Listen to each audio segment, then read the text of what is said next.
அனைவருக்கும் வணக்கம்.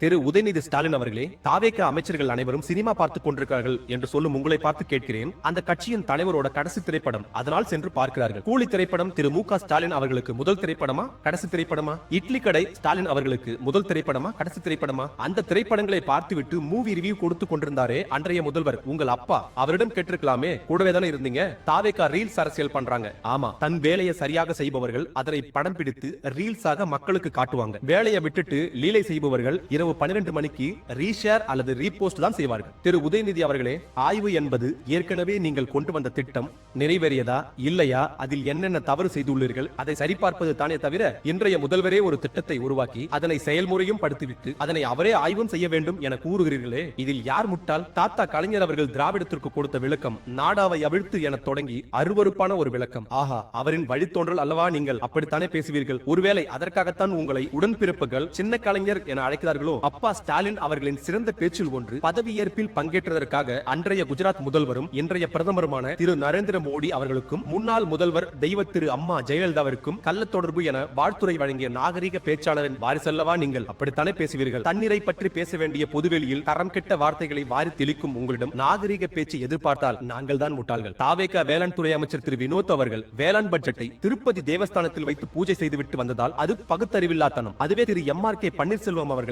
கலைஞர் அவர்களின் சமாதியில் வைத்துவிட்டு வந்தாரே, அது என்ன பகுத்தறிவின் உச்சமா? கூறுங்கள் திரு உதயநிதி ஸ்டாலின் அவர்களே. காலம் உங்களுக்கு சரியான பாடம் புகுத்தி கொஞ்சம் தள்ளி வைத்திருக்கிறது. அப்படியும் நீங்கள் மாறவில்லை என்றால் உங்களை பெறுவது கிள்ளி எறியும் நாள் வெகு தூரத்தில் இல்லை. நன்றி.